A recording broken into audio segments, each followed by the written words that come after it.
മൈനാഗപ്പള്ളിയിൽ scooter യാത്രക്കാരെ ഇടിച്ചു വീഴ്ത്തി കാർ കയറ്റിയിറക്കി കൊലപ്പെടുത്തിയ കേസിൽ പ്രതി അജ്മലിനെ അപകടമുണ്ടായ ആനൂർക്കാവിലെത്തിച്ച് തെളിവെടുപ്പ് നടത്തുന്നു. അപകടമുണ്ടാക്കിയ കാറിൻ്റെ ഉടമ ശോഭയുടെ വീട്ടിലും എത്തിച്ച് തെളിവെടുപ്പ് നടത്തുന്നു. പ്രതികളുടെ ജാമ്യാപേക്ഷ തിങ്കളാഴ്ച പരിഗണിക്കും. അത് സംബന്ധിച്ചുള്ള വിശദാംശങ്ങളുമായി രാജ്കുമാറുണ്ട്. രാജ്കുമാർ, അവിടെ എങ്ങനെയാണ് അവിടുത്തെ അവസ്ഥ? കൂടുതൽ ആളുകൾ പ്രതിഷേധവുമായി രംഗത്തുണ്ടോ? എന്താണ് വിശദാംശങ്ങൾ?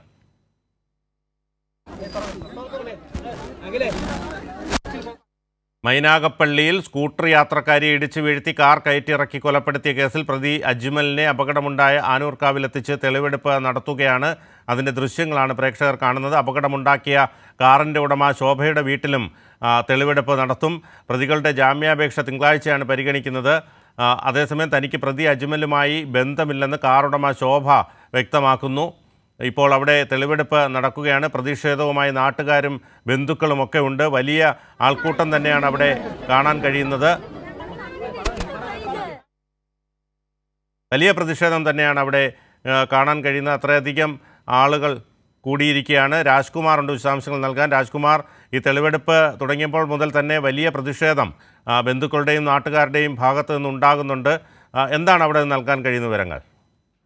വീണ്ടും ഇതിപ്പോൾ മൂന്നാം തവണയാണ് ഇപ്പോൾ ഈ ആനൂർക്കാവ് ജംഗ്ഷനിൽ ഈ സംഭവം നടന്ന ജംഗ്ഷനിലേക്ക് ഈ പറഞ്ഞ പ്രതികളെ അജ്മലിനെയും അതുപോലെ ഡോക്ടർ ഇവിടെ മൈനാഗപ്പള്ളിയിൽ സ്കൂട്ടർ യാത്രക്കാരിയെ ഇടിച്ചു വീഴ്ത്തി കാർ കയറ്റിയിറക്കി കൊലപ്പെടുത്തിയ കേസിൽ പ്രതി അജ്മലിനെ അപകടമുണ്ടായ ആനൂർക്കാവിലെത്തിച്ച് തെളിവെടുപ്പ് നടത്തി. അപകടമുണ്ടാക്കിയ കാറിൻ്റെ ഉടമ ശോഭയുടെ വീട്ടിലും തെളിവെടുപ്പ് നടത്തി. വലിയ പ്രതിഷേധമാണ് ബന്ധുക്കളുടെയും നാട്ടുകാരുടെയും ഭാഗത്തു നിന്ന് ഇവർക്ക് നേരെ ഉണ്ടായത്. പ്രതിക്കെതിരെ പ്രതിഷേധവുമായി നാട്ടുകാരും ബന്ധുക്കളും അടുക്കുകയായിരുന്നു. പോലീസ് ഇവരെ തടഞ്ഞു. പ്രതികളുടെ ജാമ്യാപേക്ഷ തിങ്കളാഴ്ചയാണ് പരിഗണിക്കുക. തനിക്ക് പ്രതി അജ്മലുമായി ബന്ധമില്ലെന്ന് കാറുടമ ശോഭ വ്യക്തമാക്കിയെന്നാണ് പോലീസ് പറയുന്നത്. രാജ്കുമാർ, കേൾക്കാൻ കഴിയുന്നുണ്ടോ?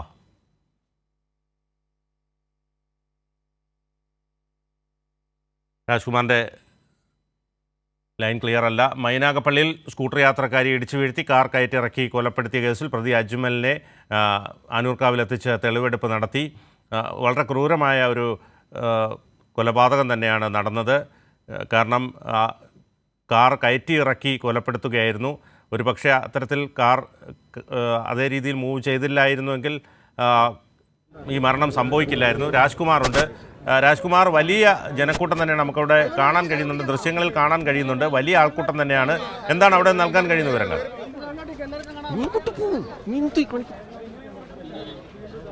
ഇപ്പോൾ മൂന്നാം തവണയും ആനൂർക്കാവിൽ ഈ പ്രതികളെ തെളിവെടുപ്പിനായി എത്തിച്ചിരിക്കുകയാണ്. പക്ഷേ ഇപ്പോഴാണ് നാട്ടുകാർ ഇക്കാര്യത്തിൽ സഹകരിക്കാൻ തയ്യാറാവുന്നത്. ഇനി ഞങ്ങൾ തടയില്ല, അല്ലെങ്കിൽ അങ്ങനൊരു വൈകാരികമായ പ്രശ്നങ്ങൾ ഉണ്ടാവില്ല എന്ന് ഉറപ്പ് നൽകുന്നു. ഇപ്പോൾ ഇതിൽ ശ്രീകുട്ടി മാത്രമാണ് ഇപ്പോൾ എത്തിച്ചിട്ടുള്ളത്. അജ്മലിനെ എത്തിച്ചിട്ടില്ല. ഇത് കഴിഞ്ഞായിരിക്കും. പോലീസ് ഇപ്പോൾ ഉറപ്പ് വാങ്ങി പോവുകയാണ്. ഇത് കഴിഞ്ഞിട്ട് വേണം ഇനി അടുത്ത വീണ്ടും അജ്മലിനെ കൊണ്ടുവരുന്ന. അവിടെ വലിയ ഒരു വികാരഭരിതമായ രംഗങ്ങൾക്കാണ് ഇപ്പോൾ ആനൂർക്കാവ് സാക്ഷ്യം വഹിക്കുന്നത്. ഈ പ്രതികളെ പുറത്തിറക്കാൻ പോലും കഴിയാത്ത വിധം കനത്ത സുരക്ഷയിൽ മാത്രമേ ഇറക്കാൻ കഴിയൂ. കോടതിയുടെ ഇന്ന് കസ്റ്റഡി അപേക്ഷ നൽകിയപ്പോൾ തന്നെ അതിൽ പരിഗണിച്ചുകൊണ്ട് കോടതി പറഞ്ഞത് വേണ്ട സുരക്ഷ ഒരുക്കണമെന്നാണ്. അതുകൂടി പോലീസ് ഇപ്പോൾ പരിഗണിക്കുന്നു. പോലീസ് നാട്ടുകാരുമായി പലവട്ടം ചർച്ച നടത്തി. അല്പം മുമ്പ് ഇവിടെ ശ്രീകുട്ടിയെ കൊണ്ടുവന്നു. അതിൽ ഈ കുഞ്ഞുമോളുടെ മക്കളെയും അതുപോലെ കുഞ്ഞുമോളുടെ ഭർത്താവിനെയും ശ്രീകുട്ടിയെ കാണിച്ചു. അവർ ജീപ്പിനകത്ത് വെച്ച് അവർ കണ്ടു. ഇപ്പോൾ വീണ്ടും ഇനി അജ്മലിനെ കൊണ്ടുവരും. അതോടൊപ്പം തന്നെ രാജ്കുമാർ, ഈ ശോഭ പറയുന്നത് ഇത്തരത്തിൽ പ്രതിയുമായി അജ്മലുമായി ബന്ധമില്ലെന്നാണ് കാറുടമ ശോഭ വ്യക്തമാക്കുന്നത്. യെസ്, രാജ്കുമാർ.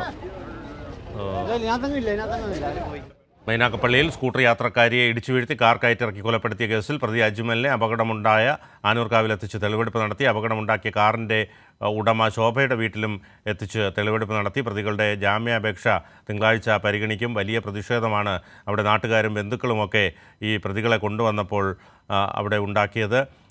പോലീസ് വരെ തടയുന്ന സാഹചര്യമുണ്ടായി. അതേസമയം തനിക്ക് പ്രതി അജ്മലുമായി ബന്ധമില്ലെന്നാണ് കാറുടമ ശോഭ വ്യക്തമാക്കുന്നത്. വലിയ ആൾക്കൂട്ടം തന്നെയാണ്. നമുക്ക് ദൃശ്യങ്ങളിൽ കാണുന്നത് പോലെ അത്തരത്തിൽ വലിയ ഒരു ആൾക്കൂട്ടം തന്നെയാണ് അവിടെ കാണാൻ കഴിഞ്ഞത്. വലിയ പ്രതിഷേധം അവർ രേഖപ്പെടുത്തി. കാരണം അത്ര ഒരു ക്രൂരമായ ഒരു കൊലപാതകമെന്ന് തന്നെ പറയേണ്ടി വരും. കാരണം സ്കൂട്ടർ യാത്രക്കാരെ ഇടിച്ചു വീഴ്ത്തി കാർ കയറ്റി ഇറക്കി കൊലപ്പെടുത്തുകയായിരുന്നു. രാജ്കുമാർ, ഈ ശോഭ പറയുന്നത് പ്രതിയുമായി ബന്ധമില്ല എന്നാണ്. അത് സംബന്ധിച്ചുള്ള വിശദാംശങ്ങൾ എന്തൊക്കെയാണ്?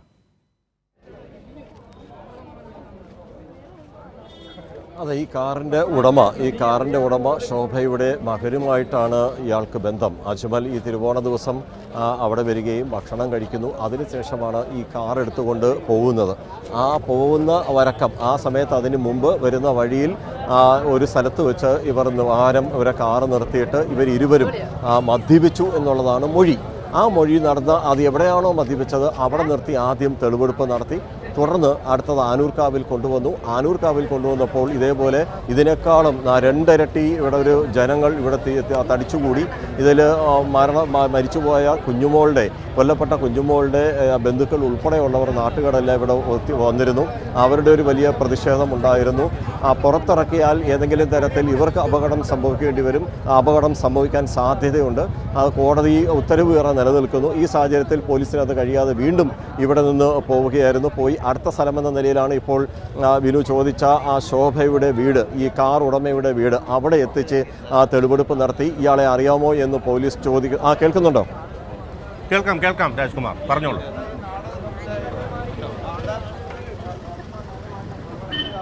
അവിടെ എത്തിച്ച് ശോഭയുടെ വീട്ടിലെത്തിച്ച് തെളിവെടുപ്പ് നടത്തി. ശോഭയോട് പോലീസ് ഉദ്യോഗസ്ഥർ, അന്വേഷണ സംഘം ചോദിച്ചു, ഇയാളെ അറിയാമോ? ശോഭ പറഞ്ഞു, ഇതല്ലേ അജ്മൽ, എനിക്കറിയാം എന്ന് പറയുന്നു. ഇയാളെ നേരത്തെ മുൻ പരിചയമുണ്ടോ എന്ന് ചോദിക്കുമ്പോൾ തനിക്ക് അങ്ങനെ ഒരു പരിചയവുമില്ല. തൻ്റെ മകൻ ഇന്ന് അയാളുമായി അന്നത്തെ സംഭവ ദിവസം മൈനാഗപ്പള്ളിയിലേക്ക് പോവുകയായിരുന്നു. പിന്നീട് തനിക്കൊന്നും അറിയില്ല. ഈ സംഭവ സമയത്ത് തനിക്ക് വാഹനത്തിൻ്റെ ഇൻഷുറൻസ് കഴിഞ്ഞിരുന്നു. പിന്നീടാണ് ഇൻഷുറൻസ് എടുത്തതെന്ന് അവർ സമ്മതിക്കുകയും ചെയ്തു. അവിടെ വെച്ച് അവരും വൈകാരികമായി പെരുമാറി. പിന്നീട് ഇയാൾ രക്ഷപ്പെട്ട നാട്ടുകാർ തടഞ്ഞു നിർത്തിയ ഈ കൃത്യം നടത്തിയ ശേഷം കരുനാഗപ്പള്ളിയിൽ ഇയാൾ രക്ഷപ്പെട്ട സ്ഥലത്ത് അവിടെ ആയിരുന്നു ഏറ്റവും ഒടുവിൽ നാട്ടുകാർ ഇയാളുടെ വാഹനം തടയുന്നത്. അവിടെ വെച്ച് കയ്യേറ്റ ശ്രമങ്ങളുണ്ടായി. പിന്നീട് ഇയാൾ അവിടെയുള്ള ഒരു വീടിൻ്റെ ഉള്ളിലേക്ക് ഓടിക്കയറുകയും പിൻവാതിലൂടെ രക്ഷപ്പെടുകയാണ് ചെയ്തത്. ആ കാറിനകത്തുണ്ടായിരുന്ന ഡോക്ടർ ശ്രീകുട്ടിയെ നാട്ടുകാർ തടഞ്ഞ് പോലീസിന് കൈമാറുകയായിരുന്നു. പോലീസ് ഇവരെ കസ്റ്റഡിയിൽ അപ്പോഴാണ് എടുത്തത്. പക്ഷേ ആ സമയത്ത് അജ്മലിനെ കിട്ടിയിരുന്നില്ല. അജ്മലിനെ പിറ്റേ ദിവസം അതായത് ഇത്തരത്തിൽ ഇവർ ലഹരി പദാർത്ഥങ്ങൾ ഉപയോഗിച്ചിരുന്നു എന്ന തരത്തിൽ അന്ന് പോലീസ് പറഞ്ഞിരുന്നു. കാരണം അത്രയേറെ ക്രൂരമായ രീതിയിലാണ് ഈ കൊലപാതകം ഉണ്ടായത്. കാരണം ഒരു പക്ഷേ ഇത്തരത്തിൽ കാർ കയറ്റി ഇറക്കിയില്ലായിരുന്നു എങ്കിൽ ഇവർ രക്ഷപ്പെടുമായിരുന്നു എന്നാണ് ദൃക്സാക്ഷി അടക്കം പറഞ്ഞത്. അത്തരത്തിൽ ലഹരി പദാർത്ഥങ്ങൾ പോലും ഉപയോഗിച്ചിരുന്നു എന്നാണ് മനസ്സിലാക്കാൻ കഴിയുന്നത്. അതോടൊപ്പം തന്നെ ഇയാളുടെ മറ്റ് പശ്ചാത്തലം ഏത് തരത്തിലാണ്, അത് സംബന്ധിച്ചുള്ള വിശദാംശങ്ങൾ.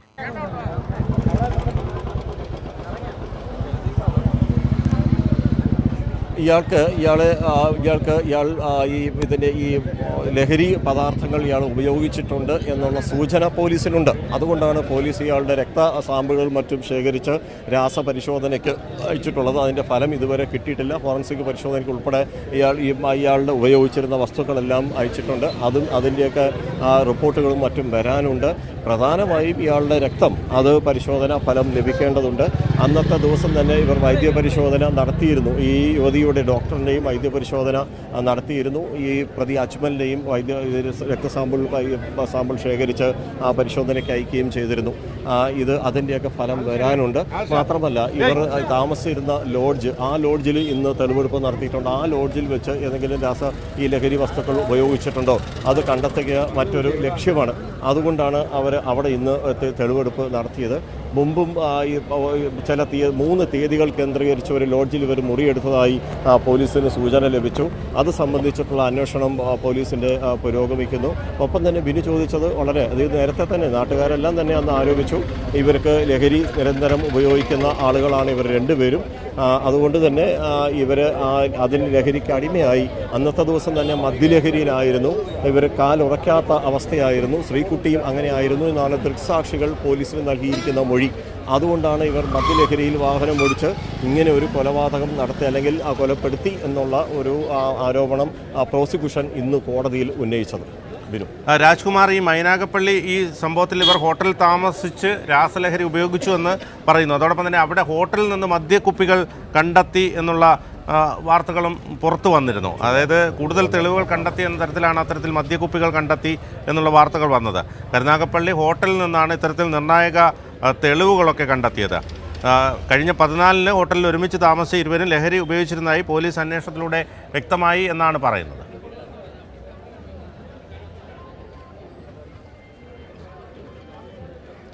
അതെ ബിനു, ഇതിൽ ഇപ്പോൾ ഇനി ഇതൊക്കെ നമുക്ക് ഈ പലതരത്തിലുള്ള പ്രചരണങ്ങൾ നടക്കുന്നുണ്ട്. പക്ഷെ പോലീസ് ഇതിന് കൃത്യമായി കോടതിയിൽ ഇതെല്ലാം റിപ്പോർട്ട് ഇതിനകത്ത് ഈ റിമാൻഡ് റിപ്പോർട്ടിൽ ഉൾപ്പെടെ ഇവർ ലഹരിക്ക് അടിമയാണെന്നും ഇവർ അന്നത്തെ ദിവസം തന്നെ മദ്യലഹരിയിലായിരുന്നു തുടങ്ങിയ വിവരങ്ങളെല്ലാം പറഞ്ഞിരുന്നു.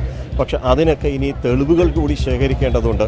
അത് ഒരു ആരോപണങ്ങൾ മാത്രം നിലനിന്നാൽ പോരാ, തെളിവുകൾ ശേഖരിക്കണം. അതിന് ഇവർ രക്തസാമ്പിൾ ശേഖരിച്ചയച്ചു. ഇവരുടെ ശരീരത്തിൻ്റെ ഈ രക്തത്തിൻ്റെ അളവിൽ എത്രമാത്രം ലഹരി കലർന്നിരുന്നു എന്ന് കണ്ടെത്തേണ്ട ഒരു ബാധ്യത അത് ശാസ്ത്രീയമായി കുറ്റം തെളിയിക്കാൻ അനിവാര്യമാണ്. അതുകൊണ്ടാണ് അങ്ങനത്തെ വ്യക്തമാണ്. മൈനാഗപ്പള്ളിയിൽ സ്കൂട്ടർ യാത്രക്കാരെ ഇടിച്ചു വീഴ്ത്തി കാർ കയറ്റിയിറക്കി കൊലപ്പെടുത്തിയ കേസിൽ പ്രതി അജ്മലിനെ അപകടമുണ്ടായ സ്ഥലത്തെത്തിച്ച് തെളിവെടുപ്പ് നടത്തി. അപകടമുണ്ടാക്കിയ കാറിൻ്റെ ഉടമ ശോഭയുടെ വീട്ടിലും എത്തിച്ച് തെളിവെടുപ്പ് നടത്തി. വിശദാംശങ്ങളാണ് രാജ്കുമാർ നൽകിക്കൊണ്ടിരുന്നത്.